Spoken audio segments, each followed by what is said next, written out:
Quick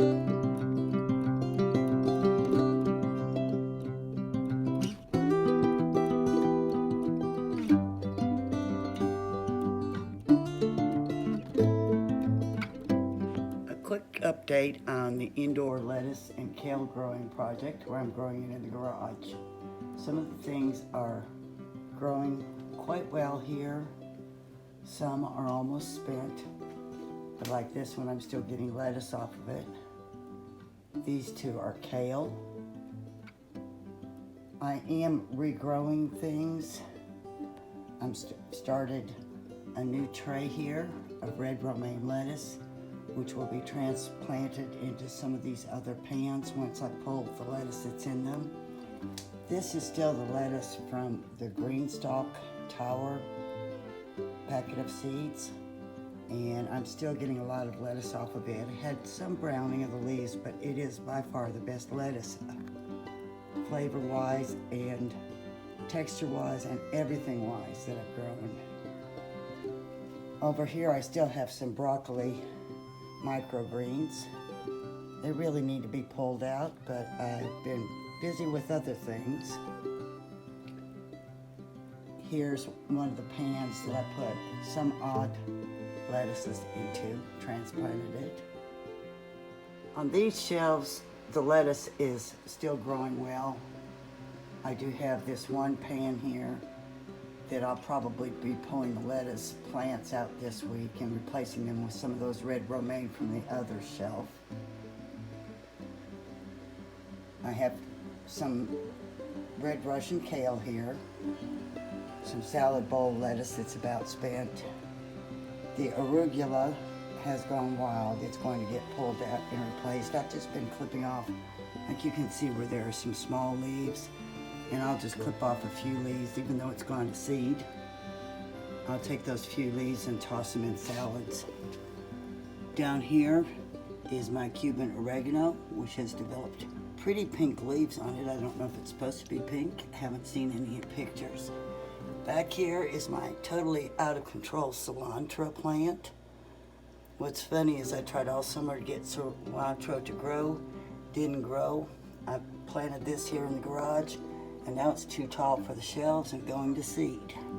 I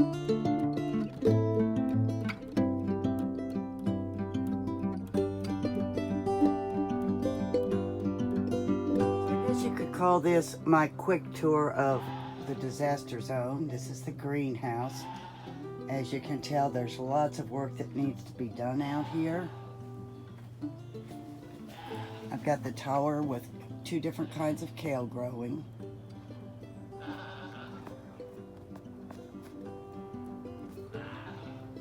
And then I brought in some rosemary plants. Sometimes the rosemary makes it over the winter here and sometimes it doesn't. I also brought in a lavender plant. The lettuce has just gone pretty much died off. I've got parsley in here.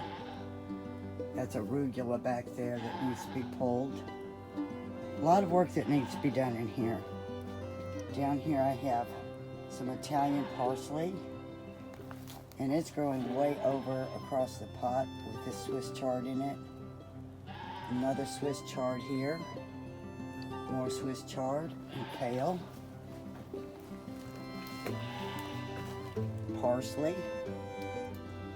More kale back here. As you can see right now, it's about 68 degrees in here. We have had all sorts of weather lately. We have had snow, we've had 19-degree weather, we have had 55-degree weather. It's just up and down and all around. That's one reason I haven't gotten out here. Over here I've got collards in all these buckets. And that's where I just threw them in the buckets where I had the tomato plants. The tomato plants right now, they are producing some, but as you can tell, they are in desperate need of work. I really thought the night that it went down to like 19 degrees that they were going to die completely. They did lose a lot of branches, but they're still growing. Those little tomatoes there would be better than anything that you can get in any grocery store. but you can see they're still producing blooms because it does get up warm enough during the day here. And what I do is I just take them and shake them, and that helps to pollinate them. And they just keep on going. Another issue I'm having right now in here is white flies. I didn't realize that I had white flies in here. I do have this one fly paper up here, and I'll be bringing out a couple more today. And excuse the fingers in the picture there, trying to stretch too far.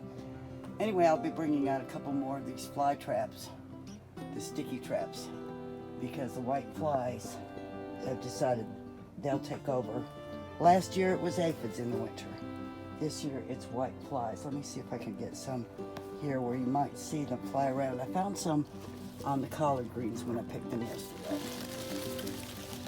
And of course they're not going to show up. They're going to make liars out of me. So let me go back to these terrible looking tomato plants and see. You have to look very closely and you'll see some white flies flying around. So I'll be putting out the sticky traps to get rid of them because they aren't our friends. There are quite a few on these tomato plants. So anyway, this is our winter greenhouse.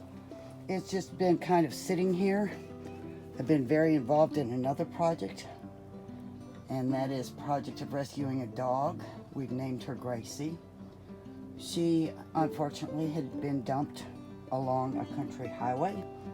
We found her in the middle of the left turn lane on a US highway and brought her home. It was 2 days before Christmas, and the shelter that was real close to it had closed for the holiday, and we tried to find her home. Nobody claimed her.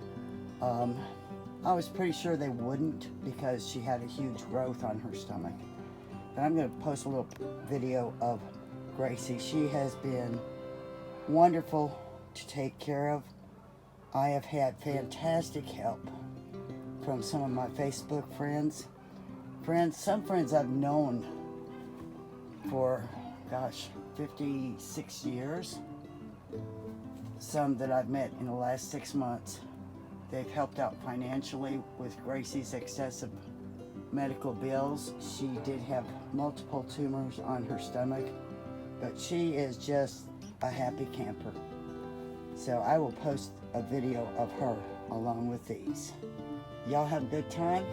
If you like my videos, please like them, subscribe to them. If you hit the bell, then you will be notified when I make new videos. And if you want to insult my tomato plants, feel free to. I sure have insulted them this week. Y'all take care.